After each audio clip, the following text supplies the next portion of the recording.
have this your Instagram up so we can talk about some of your artwork. But also, my starting question is, what did you start out drawing? What type of stuff did you like to draw when you were a kid? Typical boy stuff. Um,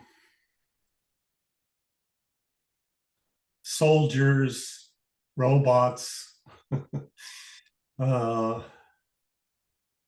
didn't draw vehicles that much, like motorcycles and cars and stuff like that. Um, when I discovered comics is when I started drawing superheroes. I was more into the Sunday newspaper strips. We got the Sunday paper, and it back then it had the you know half page comic strip. So there was like two big Sunday strips per page. Okay. And I used to copy um, artists from those. I'm talking Prince Valiant, Hal Foster. I was a huge, probably my number one influence. Um, a lot of the adventure stuff. Rick O'Shea. It was a Western themed comic strip. Alley Oop. He was a caveman. Dick Tracy. What else? Um, Stuff like that. I used to copy that stuff. And then I probably drew stuff as far back as I can remember, but that was my main influence up until probably about junior high. Nice. So out of that batch, which were, did you have one that stood out above the rest, or It was was, it? yeah, it was clearly Hal Foster's Prince Valiant. And was that what led you to wanting to be an inker, or was it? No, that came way later. Oh, okay. I just drew from stuff that I saw, cartoon books and things like that. My comic collecting at that time was mostly humor books, like Mad Magazine and Cracked Magazine, and then a few like Jerry Lewis and stuff like that. I didn't get into the superhero stuff until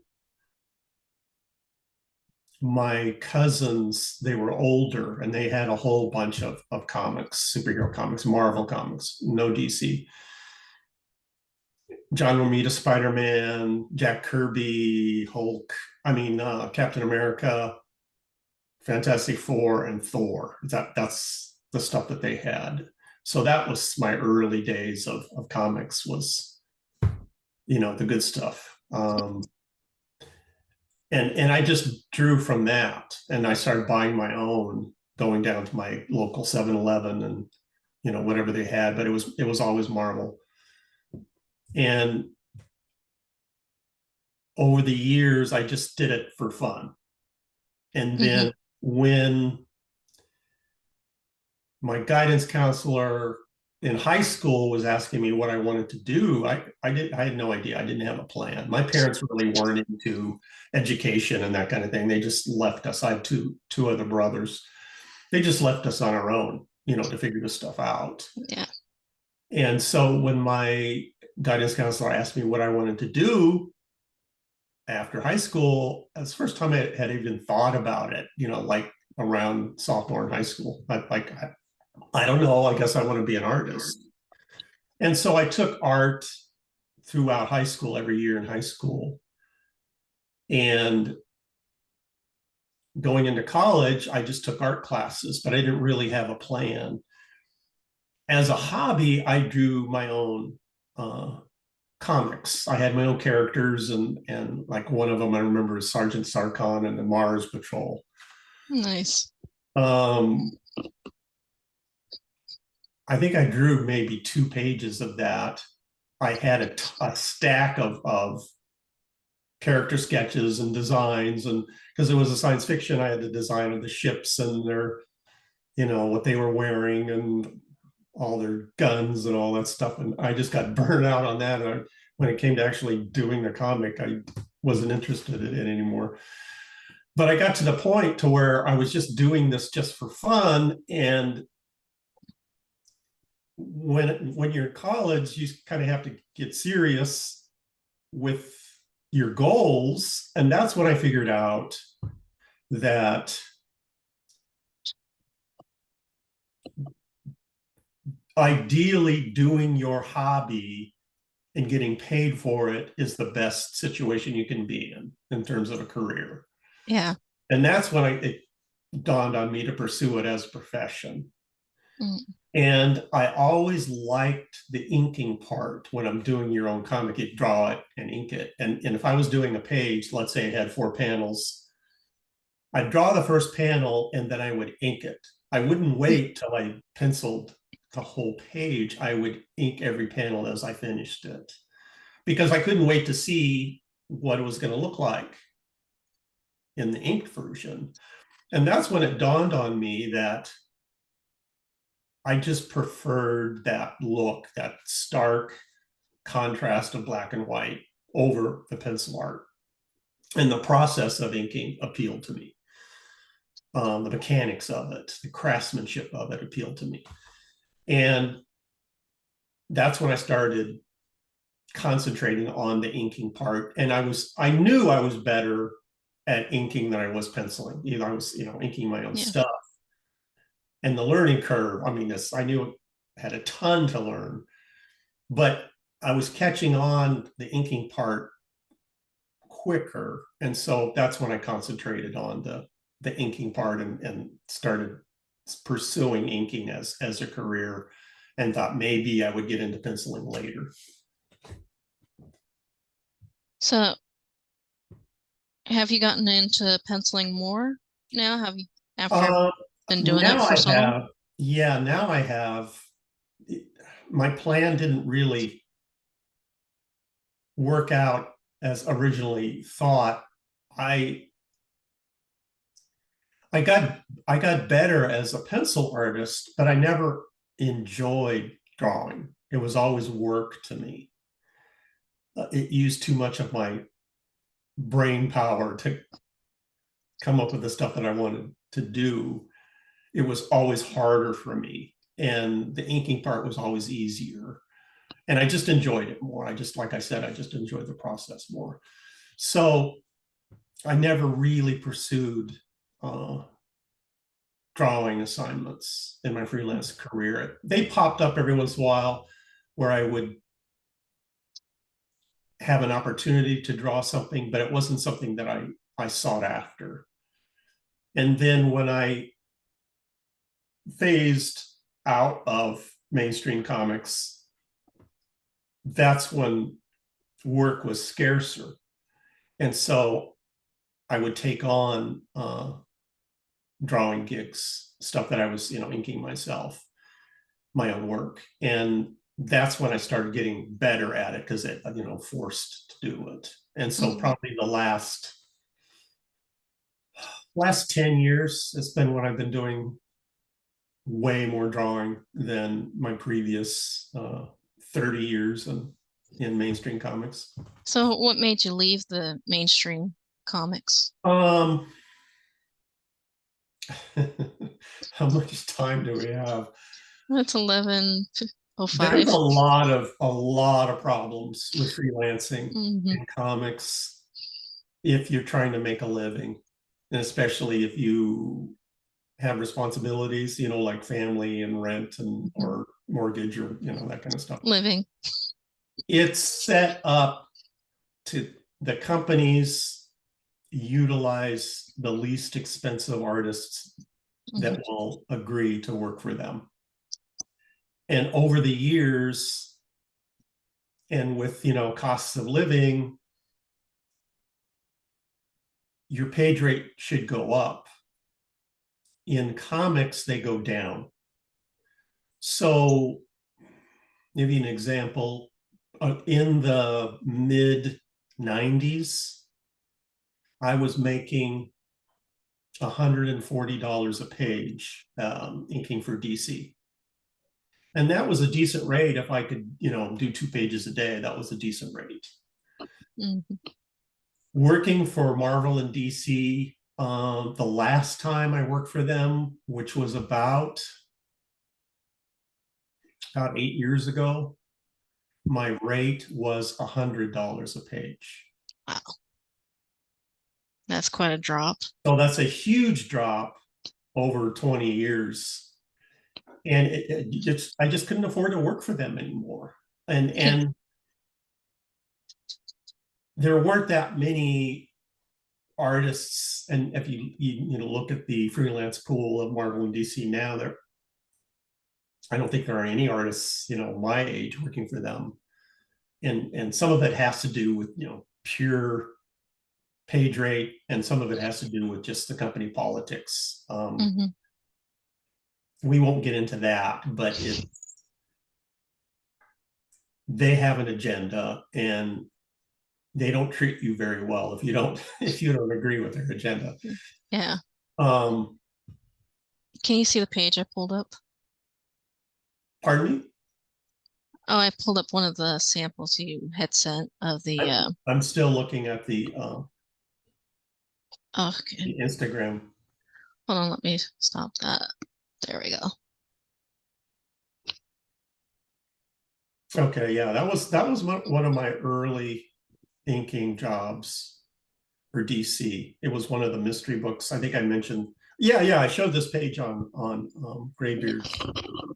This is Steve Ditko pencils, and they had a policy to give new inkers at DC work with veteran artists. So they would match up rookie inkers with veteran pencilers, and rookie pencilers with veteran inkers in their mystery books is like that was their training ground. And this was an opportunity for me to ink Steve Ditko.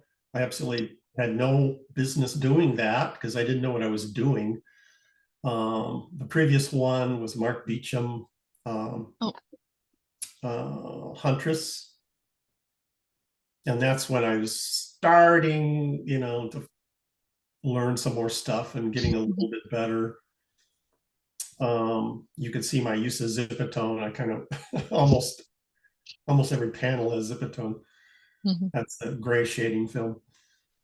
This was one of my feathers in my cap.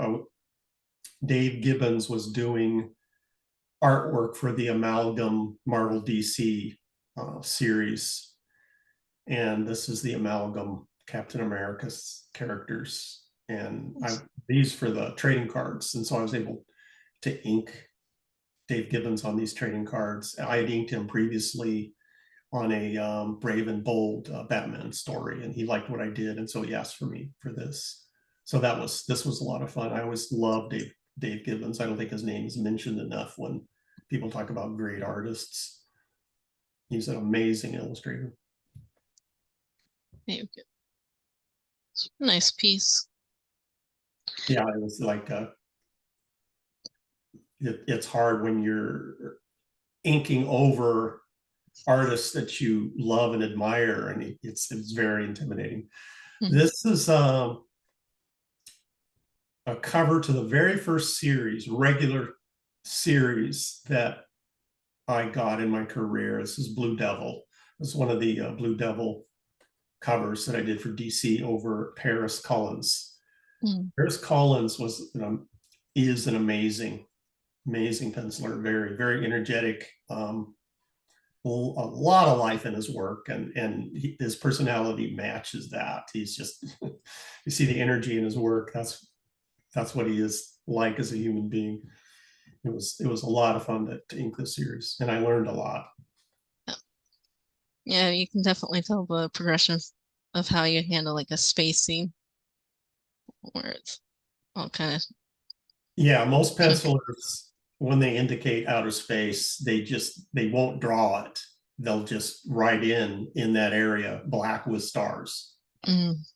Most pencilers do that. And it's kind of a running joke. A lot of them will just put BWS, which also is abbreviation for Barry Windsor Smith. So that's kind of a funny joke.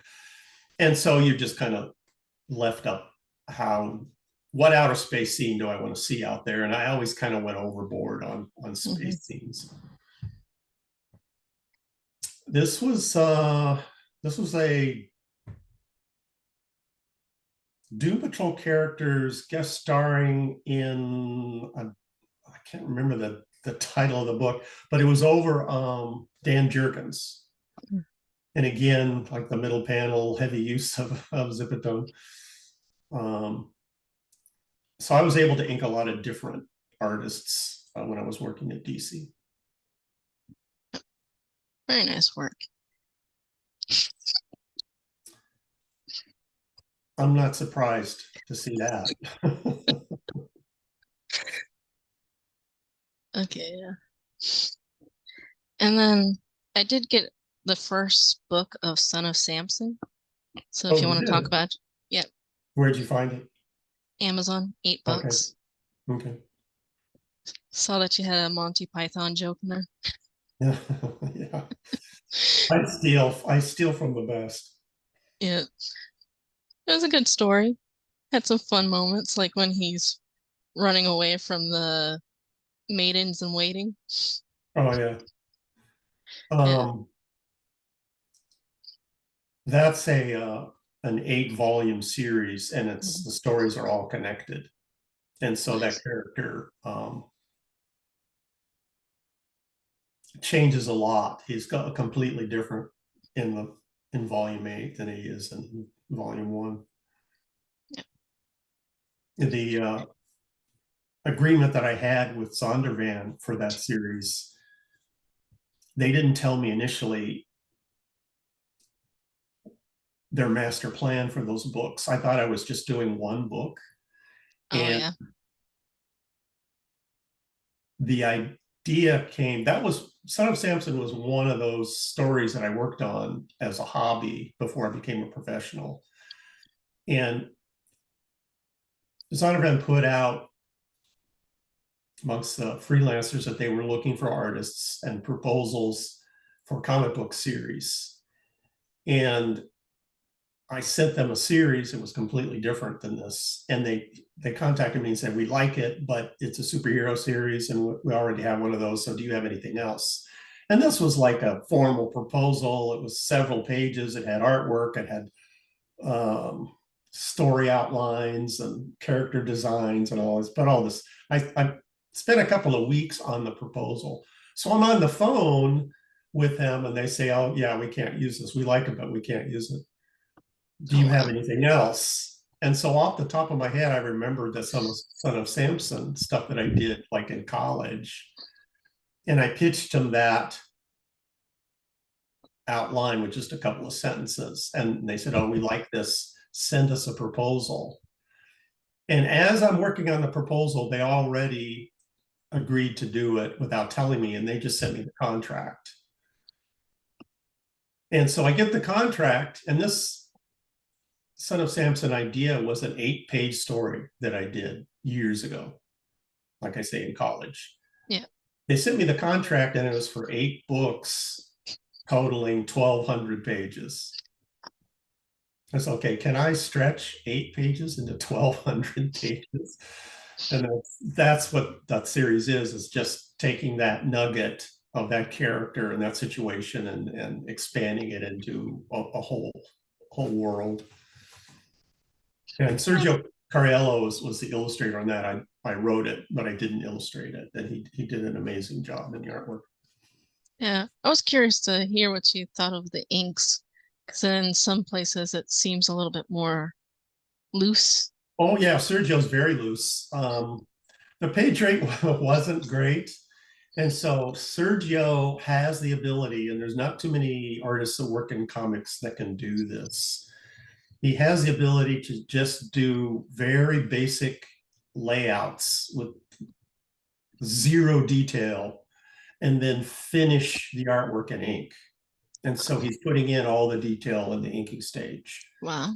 and he was doing like 4 or 5 pages a day with the system. He was literally cranking the stuff out, and that's why it looks so loose. Plus, he's from the Kubert school, and Joe Kubert, big Yeah, influence on his stuff, and you can see it that his inky style is very similar to Joe Kubert. There weren't that many artists, I think, in the industry that could have pulled that job off because of the amount of work, 1,200 pages with yeah,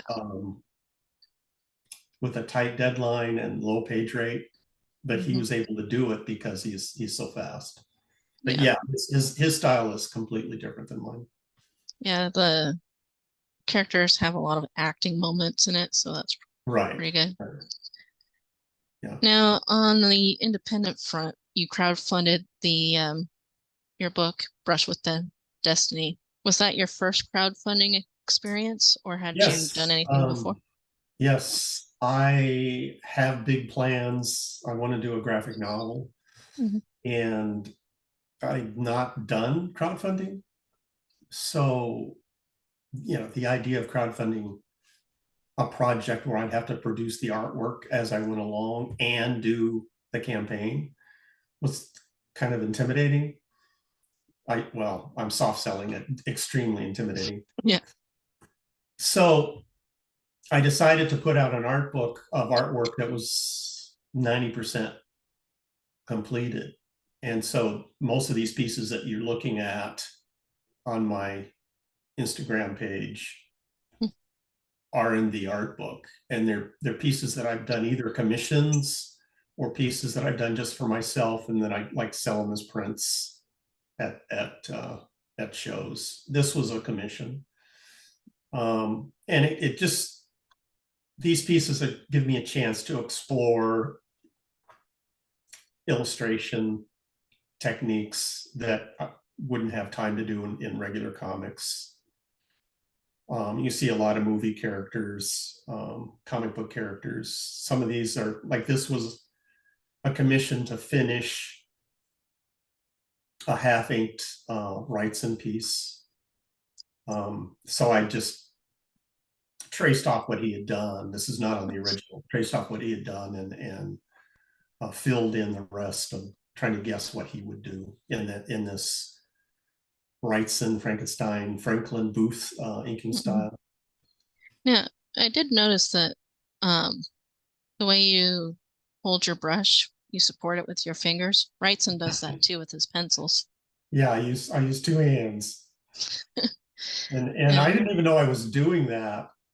Apparently, I'd been doing it for years. I wasn't even aware that I was doing that until I was at a show, a Comic Con, and somebody said, "What are you doing with the other hand?" And I was like, "What do you mean?" But I just use it as just another resting point. Yeah. Inking with a brush, the paper, your hand on the paper is your only contact point. It's not like with a pen or a pencil where you feel your tool touching the paper. With a brush, you don't feel it. Hmm. And so you have to kind of use the contact with the paper to regulate that. And so by bringing in my other hand and supporting my fingers helps that. Um, Yeah, there that's was, that's what I'm going with. Why I do that. Like I say, I've been doing it for years, and when I think about it, it messes me up. I just have to, you know. yeah. Yeah. Last couple questions are just going to be for the Graybeard fans.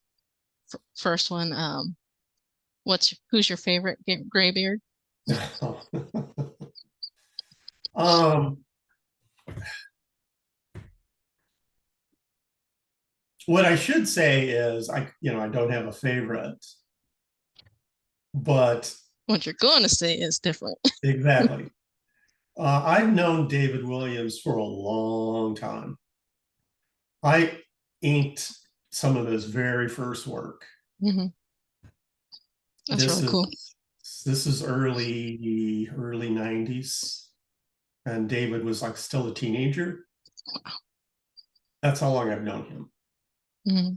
and we've gone through a lot together. We've worked on a lot of projects, and a lot of ups and downs, and so on.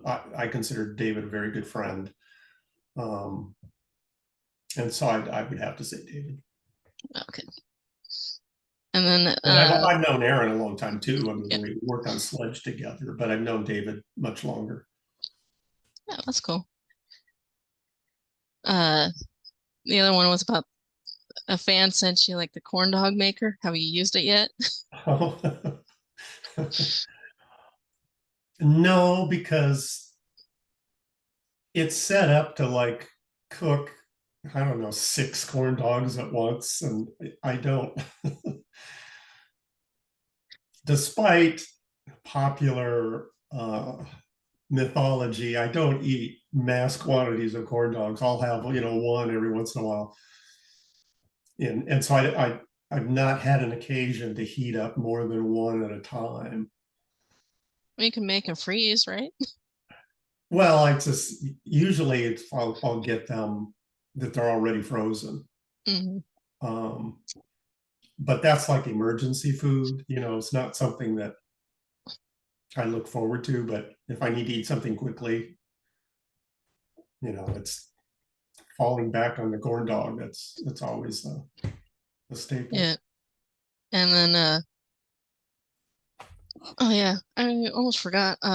Just I know you did some work for military magazines. How did that come about? Yeah, that was after my run with Marvel and DC. The mainstream, Hmm. and that's when I started doing more drawing. Um, just out of the blue, a guy that I didn't know contacted me, and he was just on his own, funding it out of his pocket, doing a magazine called. I'm sorry, could you go back to that previous one? Yeah. It's called Full Mag Veteran Stories Illustrated, and this Hmm. is this is a couple of panels from that magazine. Oh, nice. So he was funding it himself, and I was doing something at the time. I can't remember what it was, but he asked me his first issue if I could illustrate a story, and his premise was that he contacted veterans of different wars, American veterans, and interviewed them and got their stories of battles or situations they were in. And that's what he used as the script for the story. So I would be illustrating a true story told by the veteran and Okay. not rewritten or reinterpreted by somebody else. And that was really appealing to me. I've always been, especially a World War II buff, Hmm. and love warbirds. And so this was the first story I did for them for the second volume. When he was able to do another volume, I had time. And I ended up doing most of the artwork in the magazine plus the cover. Um, and being able to illustrate P-38s, that was a huge thrill for me. I always loved those those planes. Those are my favorite. Yeah. And that's again where I had the opportunity to do some drawing, inking my own work. Hmm. And the page rate was comparable to the Marvel stuff, but because of the type of work it was, I really believed in the project. A lot of the veterans, especially the World War II veterans, aren't that many of them around anymore. So getting the opportunity to illustrate their stories, it just seemed way more important than working on a superhero comic book. Yeah. And so I put a lot more work Mm. into it. It's good work. Definitely got his money's worth, because I would spend it easily twice as much time on a page. And this most of the work was published in black and white. So I was able to Mm. do a lot of illustration type stuff that I wouldn't do if it was going to be in color. Nice. And from that, he worked for a company This was his private publishing venture. He works for a company that represents US military contractors that promote products that they're trying to sell to the military. And there's a comic book art culture in the Hmm. American military.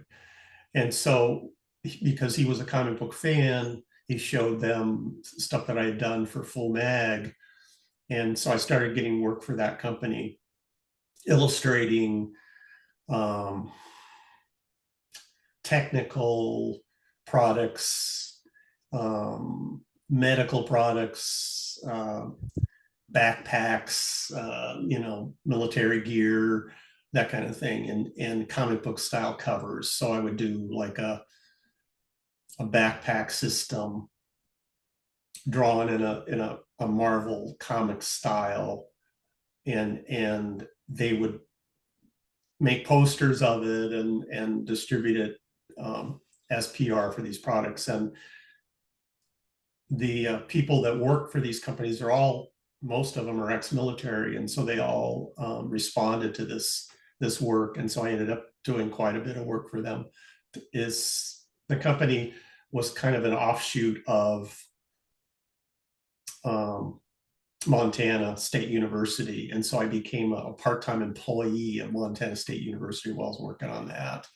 And then through that, he pitched military history with the American Legion magazine, and that's what you're looking at here. These last two strips for the American Legion magazine. American Legion is an organization that helps and supports veterans, and also community outreach of where they're needed. It's an amazing organization, and their magazine has a monthly readership of over 1 million. And so that was a lot of fun doing military stuff for that magazine. And then Nice. a lot of the stuff that you're seeing now is just like prints that I've done or recreations. Hmm. I like to do recreations of some of my favorite artists. Um, like, okay, this one, Wally Wood, one of my favorites. So it's fun for me. I learn a lot, and I usually sell these pretty quickly. So it's like a win-win-win for me when I do these. Yeah, it's very nice work. And do you still work, do like monthly strips for that company or? I don't do as much. I cut way back. Started getting into crowdfunding projects Mm, that kind of has taken up my time. So yeah, pretty much right now, my income comes from private commissions, people just contacting me and asking me to do stuff, and working on another crowdfunding project. nice. And we look forward to seeing what you produce. That should be, I still have quite a bit to do to get ready for that.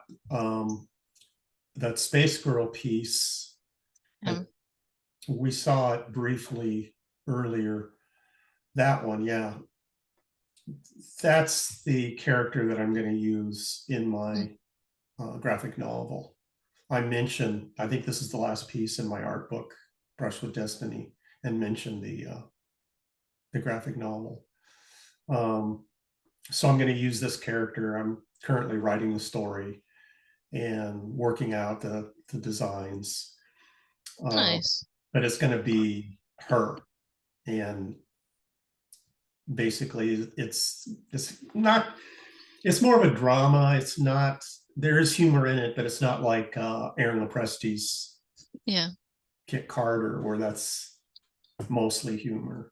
This is more serious, and I'm trying to make it as the technologies. It takes place in the near future, so the technology I can fudge a little bit on the technology, but it's based on what's going on now, and what might happen in, let's say, 20 years from now, what our space program is going to be like. Hmm. Any creatures or just?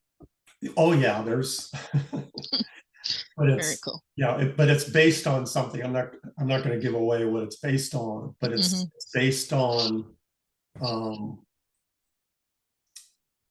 historical historical. I was going to say no. I'm going to leave it at that. Okay. It's based on accounts. Hmm. Okay, I'll give you a hint. It's based on accounts that the Smithsonian Institute is denying. I'll leave it. Is it like I think it was like the Russians saw like angels in space that talked to them or something, or No, it's so. not. It's not that. Not that. Okay. But it's yeah. There is some science behind it, but it's a lot of people don't believe it. So it makes Okay. that's what makes it interesting. Is like That should be interesting. yeah. Well, I see. Well, you kind of covered the formal training. You covered the military work and a little bit of the crowdfunding. But I guess with the crowdfunding, I know you had some issues with like shipping Oh, internationally and stuff. But I I made so many mistakes. mhm, it's it's one of okay. those things where you spend your whole career at a drawing board, and when you're doing crowdfunding for a book, you become a publisher, Yeah. and all that involves. And I didn't have anyone to delegate stuff that I didn't want to do. It's like, Hmm. you take care of this. I didn't have that. I had to do everything myself. You And should so have borrowed I talked Lopresti's to a lot mom. of yeah, I talked to a lot of people getting their advice, but there's still a lot of Hmm. nuts and bolts stuff that I hadn't done before. Okay, you mentioned the shipping. Um, the price of my art book for the campaign was $30. Oh, This wow. was a this was a 130 page book. Yeah. It's a pretty heavy, imagine. But I was still, domestic shipping for that was about $10, including, Hmm. supplies. Okay. So that was not a problem. International shipping for a book that heavy was $40. Oof. So the shipping was more than the cost of the book. So Hmm. when I'm setting up my page and it's asking about international shipping and for me to set that up on the campaign page, like who's gonna want to pay $40 for a $30 book? Hmm. So Not many. I didn't even give the option for someone to choose that. If someone, let's say, is in Australia and they want to buy the book and they want to pay the $40, they don't even have the option to do that. Because I didn't think anybody would want to do that. Well, I Hmm. was way wrong. There were quite a few people that didn't mind, or I shouldn't say didn't mind, that were willing to pay that. And so they had to contact me directly. And some of them weren't able to even order the book. The website wasn't. I did it through Fund My Comic. Oh, yeah. They weren't able to even order it because, like I said, it didn't give them the option of international Hmm. shipping. And someone told me who had done campaigns before said you got to let them decide if they want to do it or not. Don't decide for them. And it's like, oh, you're right. Why did I do Yeah. that? So stuff like that. I mean, it's just a lot of learn as you go kind of stuff. So do you think you'll do Fund My Comic again when you go to launch your Space Girl I'll campaign? definitely use them again. Although they were the only ones that I used for the art book, I'll probably use Indiegogo as well for the next one. Yeah, I did hear Um, of one called like I think it's like Zoop or something like that. I'll okay, have to look into it, but that one's supposed to have where it has a distribution. okay.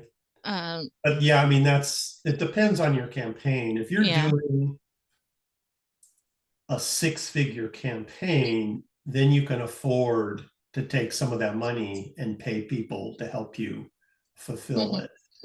If you're doing a low five-figure campaign, you Yeah. can't, because Hmm. that would eat up all the profit. You have It's to do it true. yourself. So it depends on the campaign if you can do that or not. But boy, I really hope that I can pay somebody else to do it this next time. Yeah. And then you're still working through the commissions that were ordered through the campaign, or did you complete that I'm already? pretty much done. One of the tiers was a original art commission, and I had about 19 of those. I've got about 5 or 6 left to do. Um, some of the holdouts are people that have not contacted me with their character choices. Mm, Commission was a character, like a portrait of character of their choice, and you, there were 4 or 5 people that didn't tell me what character they wanted, and they haven't returned my contact. So I'm kind of waiting to hear back from them. But other than that, the campaign is fulfilled. you could go with the Invisible Man. Yeah, well, I think they want their money back if I did something like that. But yeah, I mean, it's something that I wish I could have done quicker. But again, the timing of it is part of my learning process of when to start things, when to tell, how much time it takes to do something. And when you're putting the campaign together, you have to tell them how long it's going to take. Well, the whole thing took way longer than I Uh, expected. But I had a lot of printer problems. The printer, you have to design the book, you have to mhm, fit the art to the template of the printer to fit on the page with the text and all that. And mhm. I went through the entire 130 pages, set everything up. It took me several days, sent it to them, and then they said, "Oh, this is all wrong. It's Oh, wow. your pages are the wrong dimensions." And it's like, wait a minute, I'm using the template that you sent me. It's like and then they realized they sent me the wrong template. So I had to do Wow. the whole thing all over again from, every single page from the very beginning. So there was stuff like that that just you can't foresee, you can't predict. And so with crowdfunding, you hope the backers are understanding that when you talk about timeframes, it's an estimate. Hmm. You're giving them your best guess, and you want to get it out as soon as you can. But things come up, Hmm. life comes up, and it could delay for months of what you originally uh, mentioned that when the project was going to be wrapped up and shipped. And that's what happened to me. And especially these art commissions are taking way longer than I expected. That now I have to earn income while I'm working on these commissions. So I can't just work on them back to back to back. I have to Hmm. break it up with paying gigs along the And way. and then I remember So you that's, yeah. mentioning that there was a thing with they were afraid of being sued for copyright, so Oh they. yeah. That delayed it Mhm. for about a month.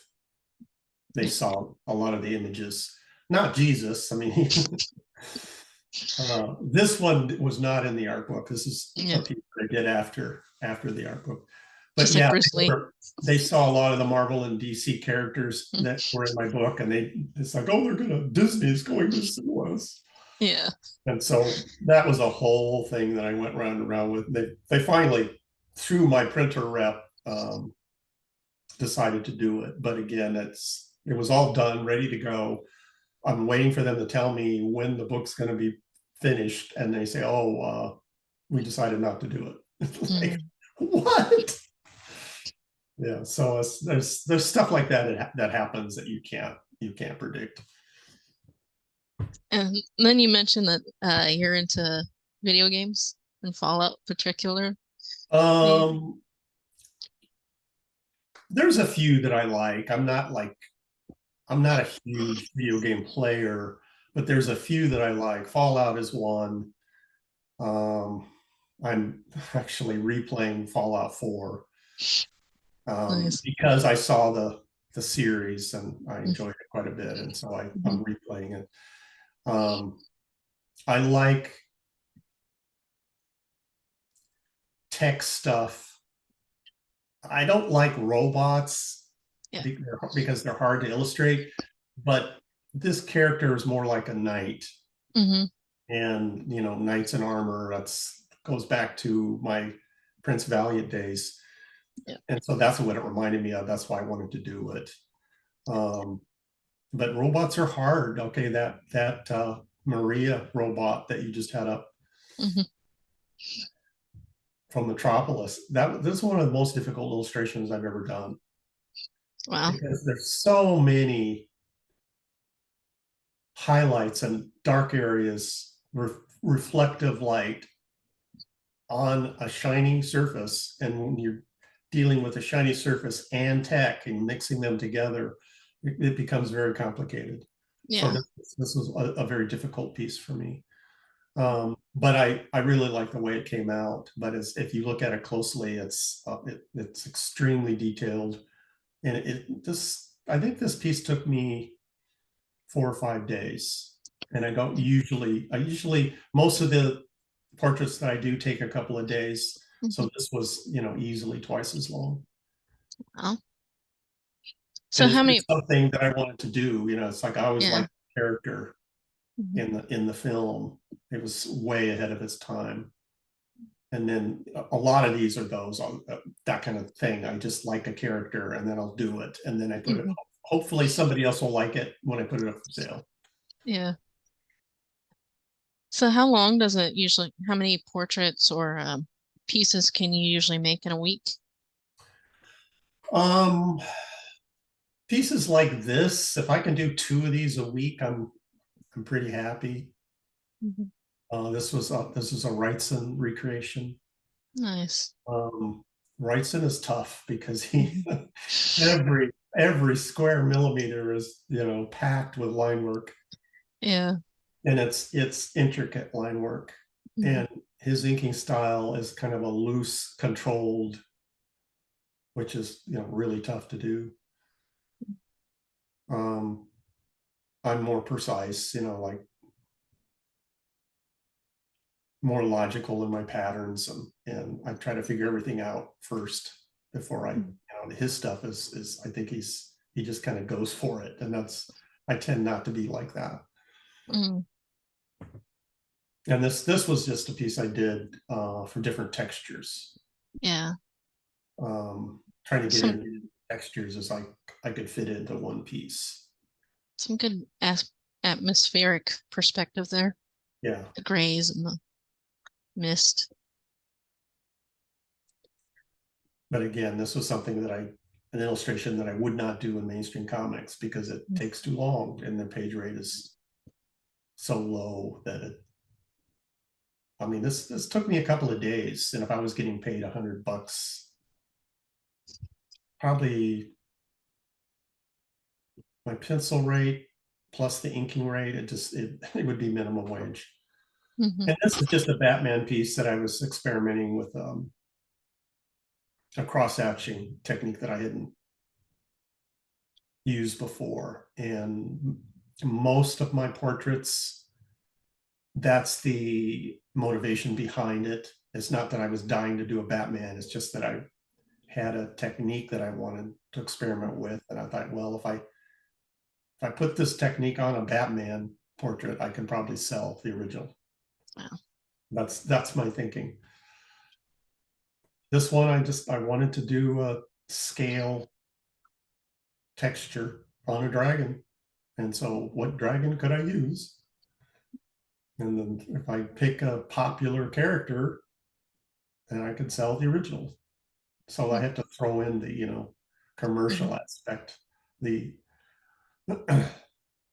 the gritty reality of commercial aspect of it. This is a Oh, recreation from Jack Davis, one of my favorite Mad Magazine artists. He used to nice. do a lot of work in advertising aside from comic books and Mad Magazine. And so we used to subscribe to, when I was a kid, subscribe to TV Guide Nice. magazine, and he did a lot of work in TV Guide. So I would always tear off the covers when he would do one of those.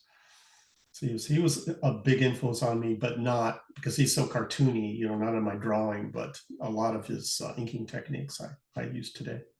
Were your brothers artistic too, or? My older brother was a photographer, a Mm, professional photographer. My younger brother, not so much, but we have a lot of tastes. He reads comics, and mhm. uh, you know, we like the same movies, and he is going to help me in the writing of my Astro Gal graphic Oh, novel. okay. And that's, That's really cool. I like to do, like I said, movie characters, Mhm. a lot of variety. So much out there to. I was watching Blade Runner a couple nights ago, and it's like, you know what? I haven't done a Harrison Ford portrait in a long time, so I'm thinking about. I may not do it, but thinking about doing a Harrison Ford. Yeah, Harrison Ford's the one reason why I don't watch Blade Runner. It's a good Uh, movie otherwise, but I'm not a big fan of him. oh, really? Okay. Yeah. Well, that's that then. No Harrison Ford. Yeah. So yeah, just some of my favorite characters. I love strong females Mm, in films. Um, that's something that always bothered me in early comic books, that the mhm. females were always so weak. Like early Fantastic Four. Yeah. Sue Richards, her favorite line is, "Oh, Reed, be careful." Yeah. So women that do the heavy lifting. I appreciate characters like that. This was Yeah. actually a piece that I did for my granddaughter. She was a big fan of Stranger Things and loved this Mm. character, so I did this for her.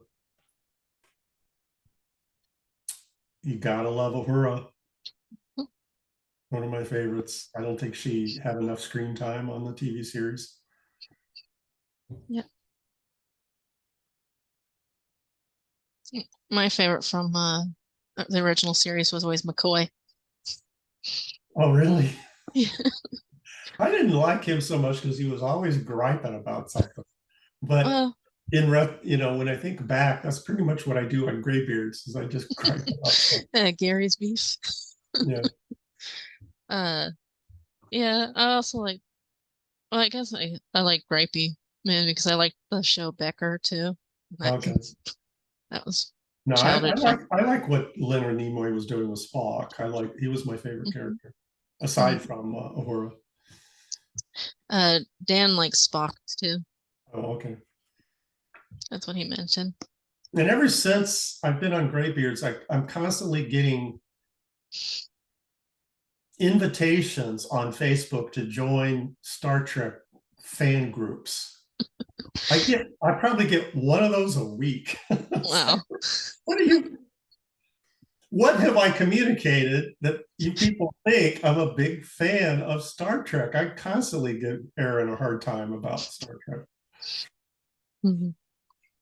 This was another, it's not really a recreation, although it kind of is. Bernie Wrightson did a poster, but he did it in pencil. But it was more of a gray tone pencil where he's like doing the values, the lights and darks, shading with the side of his pencil to Hmm. create the gray tone. So there wasn't line work. And so I interpreted the gray tones in cross hatching in ink. And this is a big piece. It's like, I don't know, 16 by 20 or something like that. Wow.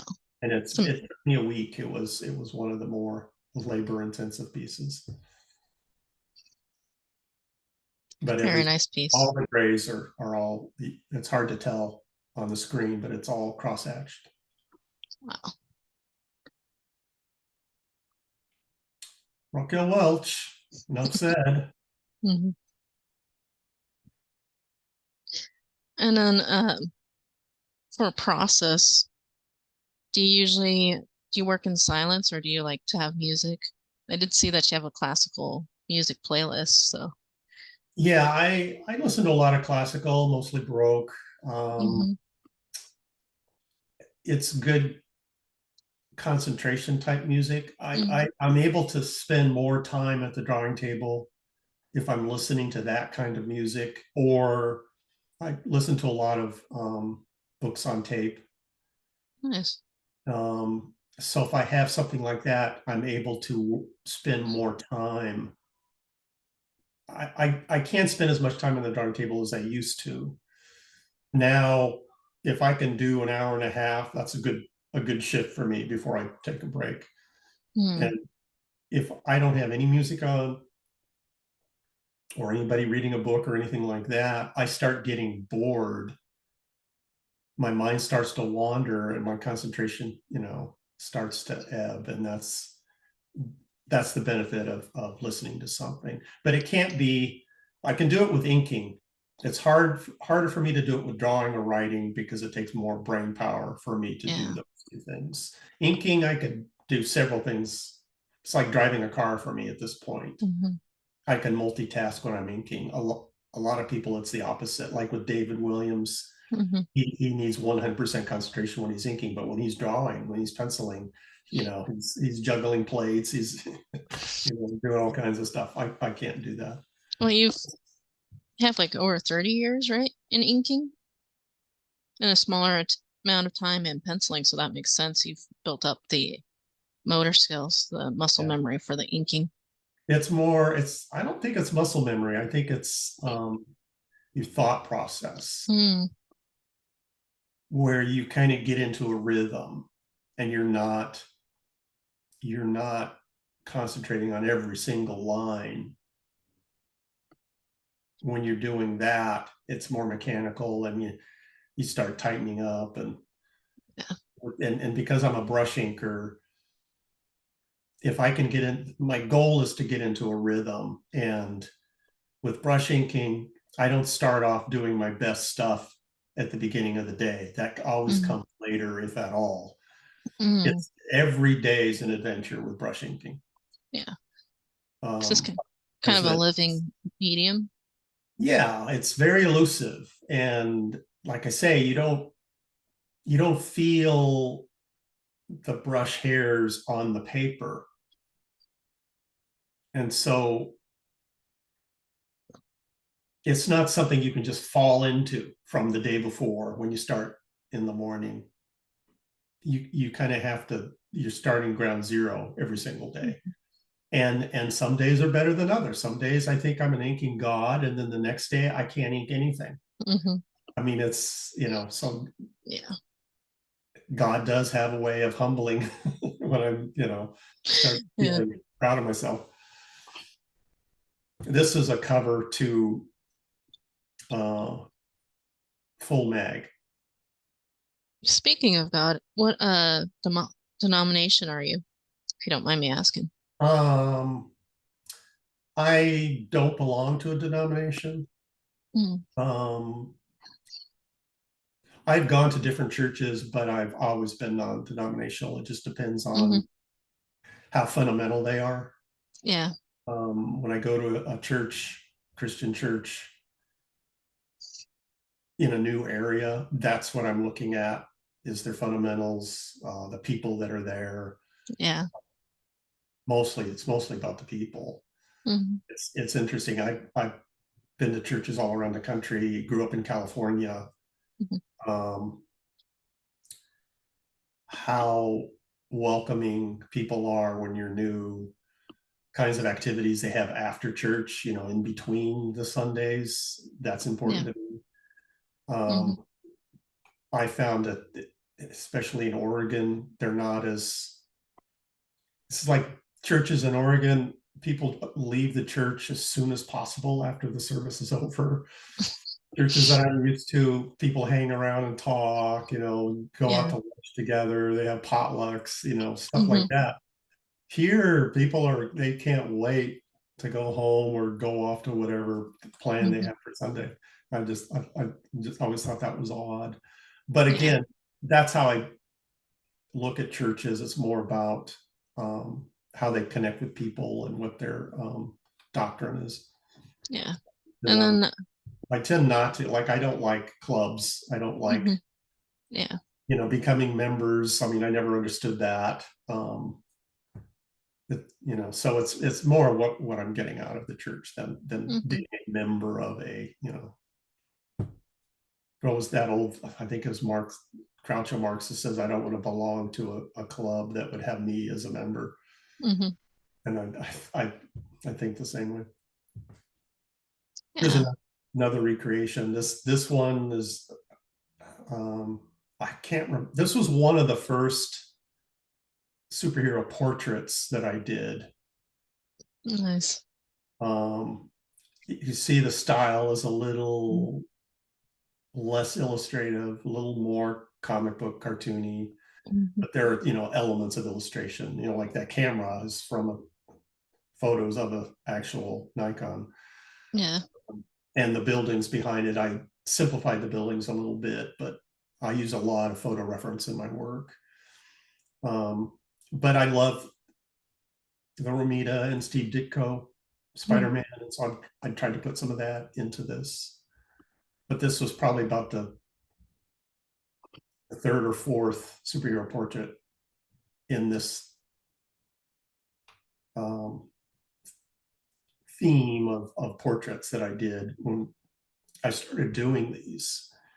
And then it gave me opportunities to do different techniques. And so I just stuck with doing that kind of Yeah. stuff. Like this, it'd be cool to have her on a motorcycle. And so I'll pick a vintage motorcycle. That was a huge mistake. If you illustrated drawing motorcycles, Yes, it especially if you're has. trying to make them look like a certain model with certain Mm. equipment, Well, they're very hard. yeah. Yeah. I've drawn a few motorcycles, but just like from a little bit of reference and imagination. The problem is if Yes. it's going to be published, Yeah. people that That's are true. into motorcycles, and it's the same with cars, it's the same Hmm. with the military. Hmm. You get something wrong and they will let you know. And so you Hmm. can't, you either have to go all the way or completely fake it. And I'm Hmm. not that creative to completely fake it. So I have to go all the way. Yep. Nice piece.